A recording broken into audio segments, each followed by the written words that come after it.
심리학에 대한 오해 5가지. Number 1. 심리학은 정신질환을 치료하는 학문이다. 일부분만 맞는 이야기입니다. 심리학하면 정신질환이나 심리문제를 해결하는 상담사의 이미지를 떠올리는 사람들이 많습니다. 하지만 심리학의 분야는 굉장히 다양해서 정신질환을 치료하는 분야는 그중 매우 일부분이라 할 수 있습니다. 참고로 정신질환을 다루는 분야를 임상심리학 분야, 상담을 통해 심리문제 개선을 다루는 분야를 상담심리학 분야라 합니다. 물론 이 두 분야에 대한 관심이나 수요가 다른 분야에 비해 많은 편이기는 하지만 전체 규모로 보면 다른 심리학 분야를 연구하고 공부하는 사람들이 훨씬 더 많이 있습니다.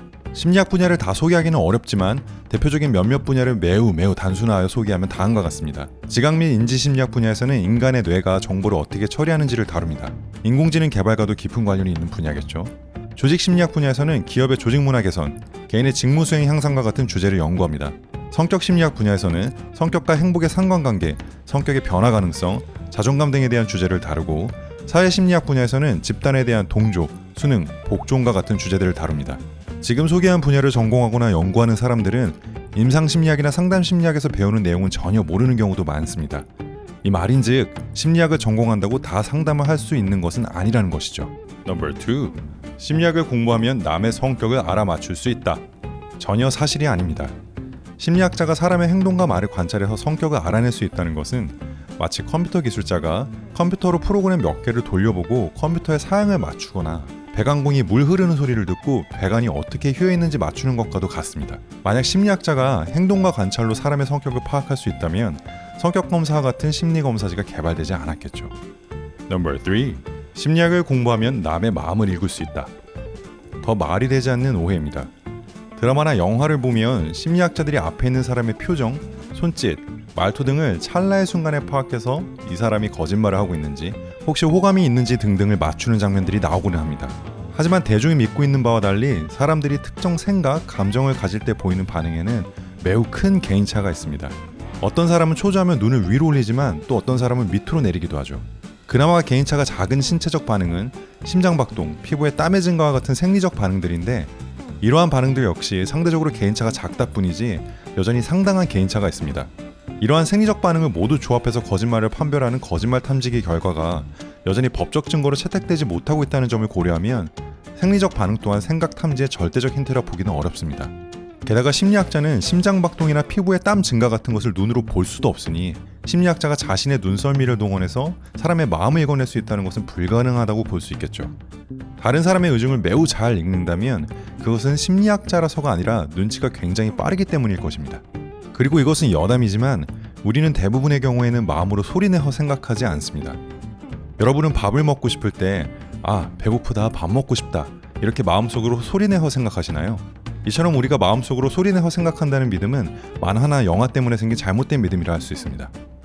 Number 4. 심리학을 알면 사주팔자 인생을 예측할 수 있다. 이제 이 질문에 대한 답은 쉽게 예측 가능하시겠죠? 개인의 생각이나 성격도 못 맞추는데 인생과 팔자는 어떻게 맞출 수 있을까요? 당연히 이러한 예측은 불가능합니다. 물론 여러 상관관계 연구들의 결과를 이용해 아주 일반적인 수준에서 개인의 삶을 통계적으로 예측해보는 것은 가능할 수 있습니다. 예를 들어 심리학적으로 외향성이 높은 사람은 삶의 행복도가 더 높은 경향이 있고 높은 행복도는 긴 수명 그리고 높은 연봉과 상관관계가 있습니다.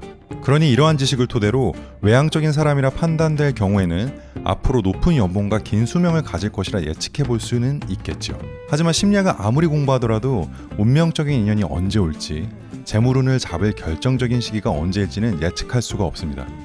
개인의 인생 예측과 관련된 재미있는 연구 하나를 소개해드리고자 합니다. 이 연구는 영어 논문이고 그 논문의 제목이 무척 재미있는데 제목이 Why Suzy Sells Seashells by the Seashore 입니다. 해석하면 왜 수지는 바닷가 시쇼어에서 조개 껍질을 seashells를 파는가, sells 하는가 이죠. 이 논문 제목의 포인트는 수지라는 이름을 포함한 주요 단어들이 모두 알파벳 S로 시작한다는 데 있습니다. 논문을 발표한 연구자들은 사람이 자신과 관련된 대상에는 보다 긍정적인 평가를 하기 때문에 사람들이 인생의 중요한 선택에 있어서 무의식적으로 자신과 관련된 것들을 택하게 될 것이라고 예측했습니다. 예를 들어 사람들이 자신이 거주할 도시를 선택하는 경우에도 자신의 이름과 연관된, 그러니까 이름과 발음이 비슷한 도시를 선택하게 될 가능성이 더 높을 것이라고 예측했죠. 그들이 보여준 통계적 데이터는 실제로 이러한 예측을 뒷받침하는 것처럼 보였는데요.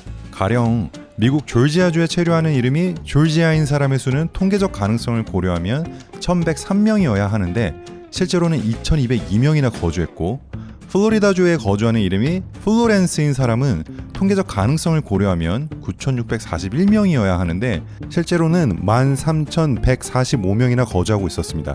이제 이러한 결과를 토대로 이름이 홍길동인 한 아이가 미래의 강원도 홍천에 살면서 홍삼을 재배하는 일을 할 것이라고 예측할 수 있을까요? 안타깝게도 불가능한 듯 싶습니다. 연구에는 통계적 결과를 오해석할 만한 여러 문제들이 있었고, 같은 해 다른 학자가 다음과 같은 제목의 반박 코멘트를 달았습니다. I sailed seashells by the seashore. My name is John. 해석하면 나는 해안가에서 조개 껍질을 판다. 내 이름은 존이다가 되겠죠? Number 5. 심리학을 공부하면 연애를 잘할 수 있다. 이건 절대 사실이 아닙니다. 제가 살아있는 증거죠. 다들 잘 지내니?